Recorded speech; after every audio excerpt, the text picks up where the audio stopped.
Hi friends, new വെറൈറ്റിയാണ് ഈ കാണുന്നത്.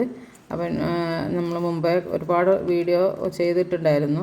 ഇപ്പോൾ കറക്റ്റ് ഒരു വർഷമായിട്ടോ നമ്മൾ ഈ ഒരു പുതിയ ഹൈബ്രിഡ് ഇങ്ങനെ ചെയ്ത് വെച്ചിട്ട്.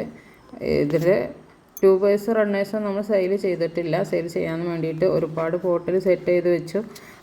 അതിനെ പ്രൊപ്പഗേഷൻ ചെയ്തുകൊണ്ടിരിക്കുകയാണ്.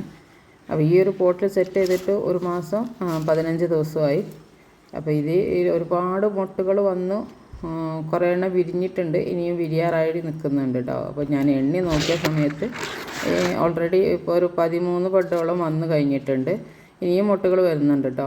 ആ കാണുന്നത് നമ്മളതിൻ്റെ മദർ പ്ലാന്റ് ആയിരുന്നു. അതിൻ്റെ ലീഫുകളൊക്കെ കട്ട് ചെയ്ത് ഒഴിവാക്കി റണ്ണേഴ്സ് ട്യൂബേഴ്സൊക്കെ എടുത്ത് മാറ്റി നട്ടതിൻ്റെ ശേഷം ഇപ്പോൾ വീണ്ടും അതിൽ സ്റ്റാൻഡിങ് ലീഫും പോലും വരാതെയാണ് ബഡ് വന്നിട്ടുള്ളത്. അപ്പോൾ നോൺ സ്റ്റോപ്പ് ബ്ലൂമറാണ്. മാറ്റി നട്ട എല്ലാ പോട്ടിലും ഒത്തിരി മുട്ടുകളാണ് കേട്ടോ വന്ന് നിൽക്കുന്നത്.